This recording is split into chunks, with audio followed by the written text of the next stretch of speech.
সবচাইতে বড় ভাইরাসের নাম হচ্ছে পরকীয়া। এই শব্দটা মুখ দিয়ে আনতেও কেমন জানি লজ্জা করে। এখানে দেখতে পাচ্ছেন বাংলাদেশে অনেক বড় একটা ঘটনা কিন্তু ঘটে গেছে ভাই।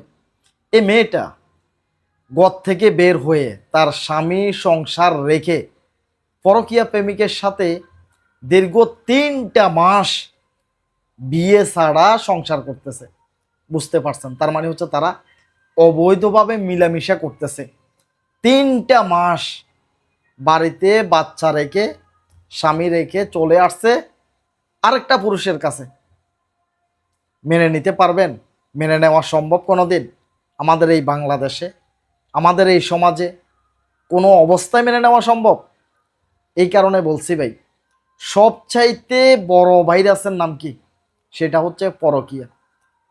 বাংলাদেশে এমন একটা গ্রামও খুঁজে পাবেন না, বাংলাদেশে এমন একটা জায়গাও খুঁজে পাবেন না যেখানে এই পরকীয়া নামক ভাইরাসটা ছড়াচ্ছে না।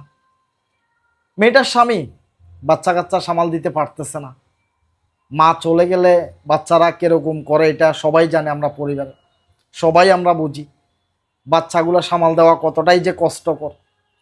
এই স্বামী বাচ্চাগুলো সামাল দিবে নাকি তার স্ত্রীকে খুঁজে নিয়ে আসবে সে কোথায় গেছে, পাগলের মতো স্ত্রীকে খুঁজতেছে।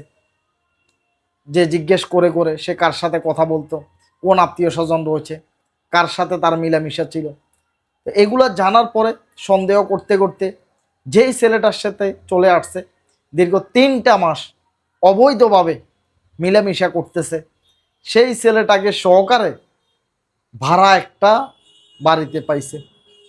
সেই ভাড়া বাড়িতে তারা আরামে এসে অবৈধ সম্পর্ক চালিয়ে যাচ্ছে বিয়ে ছাড়া। মেনে নেওয়া সম্ভব? এই বাংলাদেশের মতো একটা জায়গায় 95% মুসলমানের একটা জায়গায় এভাবে অবৈধ সম্পর্ক করে রয়েছে 3 মাস। ওই বাসা থেকে তাদেরকে বের করছে, নিয়ে যাচ্ছে, নিয়ে যাইতে যাইতে দিচ্ছে উত্তম মাধ্যম, 2 সেটটা দিচ্ছে। তবে এগুলার কোনো বিচার হবে না যে সন্তান রেখে স্বামী রেখে আরেকটা ছেলের সাথে অবৈধভাবে 3টা মাস পর্যন্ত সে সেই ঘরে রয়েছে। এটার বিচার কি দেখতে পাবেন কোনোদিন? কোনোদিনও এটার বিচার শুনবেন না। কি বিচার হয়েছে শেষ পর্যন্ত কি হবে জানেন? যে মেয়েটা এর চাইতে খারাপ চরিত্রের মেয়ে আর হইতে পারে না। 3টা মাস আর একটা পুরুষের সাথে রাত কাটাইছে। এই কথাটা মনে আনলেও তার এতটাই কষ্ট লাগবে। তারপরেও কোনো কিছু না করে সেই পুরুষটাই মেনে নেয় এরকম একটা নোংরা মেয়েকে। এখন অনেকেই বলবেন তাকে মেরে ফেলার দরকার, তাকে কেন মেনে নিবে, তাকে ছাড়ে দেওয়ার দরকার, তাকে ওই ছেলের সাথে বিয়ে দেওয়ার দরকার। ভাই 2টা যে বাচ্চা আছে, 2টা যে বাচ্চা আছে, বাবাই তার বাচ্চাদের মায়া তো ছাড়তে পারে না। বাবা কিভাবে তার বাচ্চাদেরকে সামাল দিবে?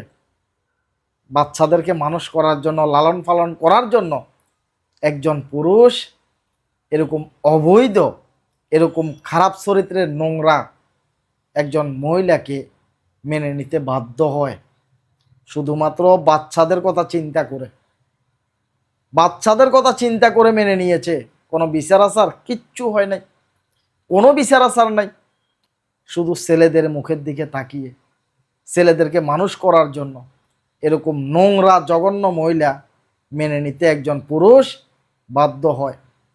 অন্য জায়গায় খারাপ সম্পর্কে লিপ্ত রয়েছে, কথা বলে, একজন পুরুষ দেখেও না দেখার ভান করে, পরিবারের কথা চিন্তা করে, ছেলে মেয়ের কথা চিন্তা করে তাকে ভালো পথে নিয়ে আসার সর্বোচ্চ চেষ্টা করে, কিন্তু ছেড়ে দেয় না, রাখার চেষ্টা করে, ভালো করার চেষ্টা করে।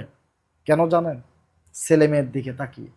এরকম কোটি কোটি হাজার হাজার পুরুষ রয়েছে যারা নীরবে সহ্য করতেছে। ভিডিওটা শেয়ার করে দিবেন। আল্লাহ হাফেজ, আসসালামু আলাইকুম।